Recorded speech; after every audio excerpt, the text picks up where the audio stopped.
friends, and welcome to Tom's Tinkering and Adventures. So a little while back I did a video showing how I traveled space available to Anchorage, Alaska to visit my family up there. I'll put a link wherever they end up here on that trip, and it was pretty fun. And I explained a little bit about the Space A process. Space A is flights that active duty military, their dependents, retirees, certain veterans who aren't retirees, reservists, they can all take these flights. There are generally cargo planes flying from one place to another, and they have seating available, and if it works out in your favor and their favor, you can jump on the plane and get a free flight. There's a little bit more to it than that. If you are interested in it, I highly recommend that you check out the website spacea.net, and I also recommend looking at Take a Hop. It's an app, and I also believe there's a website. Maybe it's takeahop.com. I don't know. I downloaded the app, which I think was $5.99. It worked out pretty well. But what I wanted to talk about today was my return flight.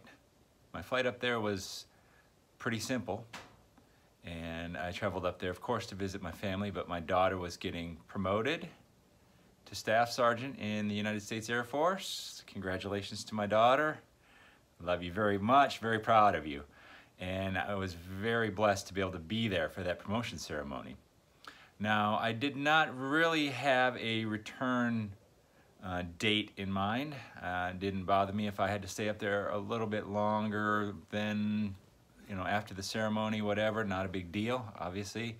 I was staying with family, so I didn't have to worry about lodging costs. But I did want to return for a couple of reasons. I have a friend who has a event going on that I promised I'd help him out with. And the other reason was because I had parked my motorcycle in short-term parking, which was 28 days. And I was planning on going back to Alaska, really. I'll be back up there in less than 2 weeks and staying another 2 weeks up there. So I was concerned that if I left my motorcycle where I had parked it, that it would get towed, and then I would owe all kinds of towing fees, and who knows what would happen. So that is a concern if you're going to be traveling. Now, I didn't think there may possibly be long-term parking, and I'll check that out next time, and maybe I'll just do that just to be on the safe side. So anyway, when it came time to leave, I started watching the flight schedules. They released the flight schedules for 72 hours if you're interested in Space A. And I kept watching them, and there were no flights back to Travis Air Force Base, which is where I started from.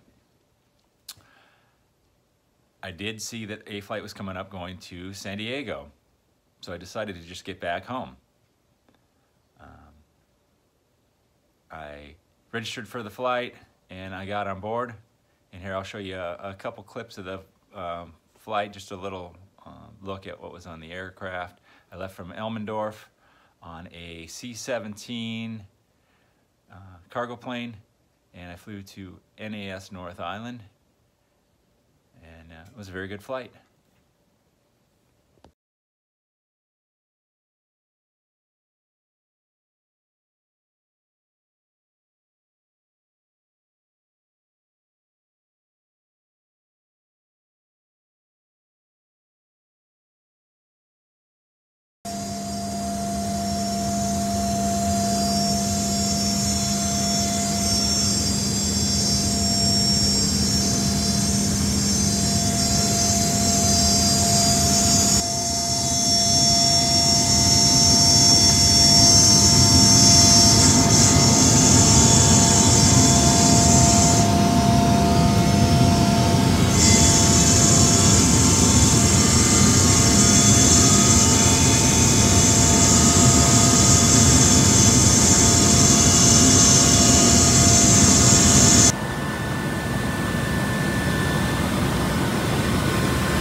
So at this point I've made it back from Alaska and I am home in San Diego.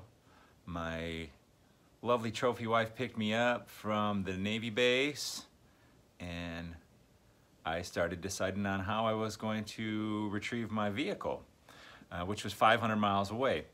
Now you could fly commercial. Commercial flight from San Diego to Sacramento on short notice was about $100-ish, let's say $100. The Sacramento airport is about 50 miles away from the base, so you got to catch a shuttle, and let's say that's about $50. So for $150, I could fly up there and get my motorcycle. The other option was to try to find another Space A flight. Now, they do have Space A flights out of Naval Air Station North Island in San Diego, but they don't go up to March Air Force Base, or I'm sorry, up to Travis Air Force Base too often. I'm getting ahead of myself. March Air Force Reserve Base is 90 miles from my home, and they do fly to Travis quite often. In fact, they had a flight the very next day. So I unpacked my stuff and I packed a small day bag and I went to sleep, woke up, made breakfast, and I drove my pickup up to March Air Reserve Base, 90 miles from my home, to get on a flight to Travis. And I got a little bit of video of that flight, which I will show you here, which is very similar to the other one because it was on a C-17, only this time instead of one additional Space A passenger, I was the only Space A person on this flight. So I had an entire C-17 basically to myself.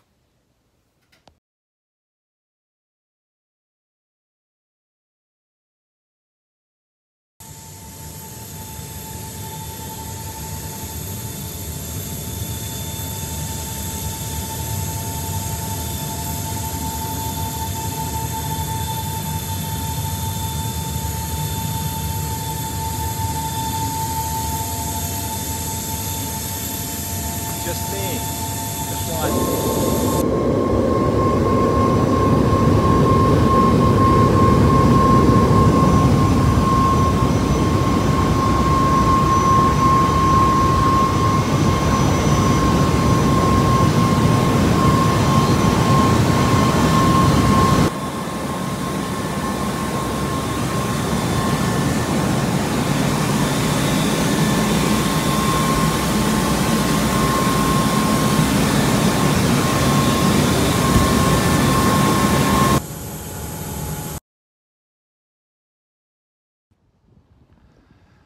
All right, made it back to where I had my motorcycle parked. Travis Air Base here. Took me a little bit of a roundabout way to get here, but here I am. I only flew with a small amount of stuff here, so hoping I can make her home. Got my suit in here and my riding boots, so I don't have to wear my tennis shoes, my helmet. I got some rain gear in here. Hopefully we don't need it. The skies are a little bit cruddy, but we got 500 miles to go home. It's about a little bit after 2 p.m. So let's see if we can't make it home, and then we'll figure out the rest of the logistics on this Space A misadventure.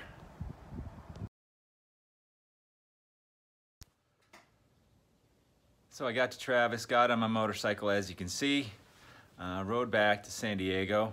The trip was almost uneventful. I noticed as I got to the mountains just north of Los Angeles, which is called the Grapevine, going over I-5, I noticed that my headlights didn't seem to be putting out a lot of light. It was just starting to get to be sunset at that point, and as I got over the mountains and into Santa Clarita, I stopped for gas and I did not have headlights. This was about a little bit before 8 p.m. at that point. Fortunately, I do have some LED driving lights on my motorcycle.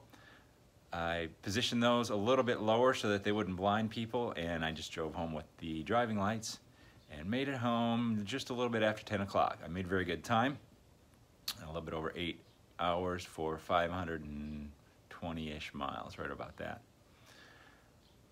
Motorcycle averaged about 40 miles to the gallon. So for a 520-mile trip, that means I use, let's see, carry that's 12 gallons of gas, let's say. At $4 a gallon for California prices is about $50 in fuel to get home. Now, on to another point of the misadventure.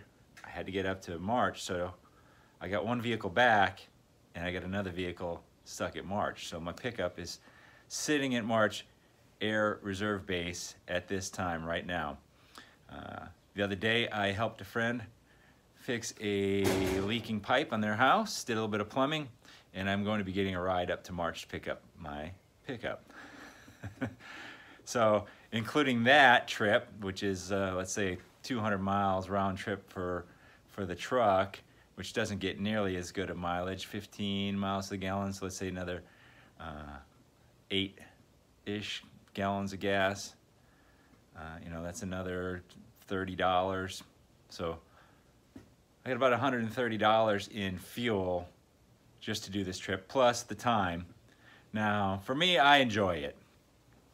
I do not mind having the uncertainty of when I will be getting back or how I'm going to get where I'm going. It's an adventure for me. Talking to my friend about this yesterday, he wouldn't want to do it. It wouldn't be his sort of thing, but for me, I enjoyed it. I got a free flight up to Alaska. I got to check out a couple of different bases and a couple different aircraft.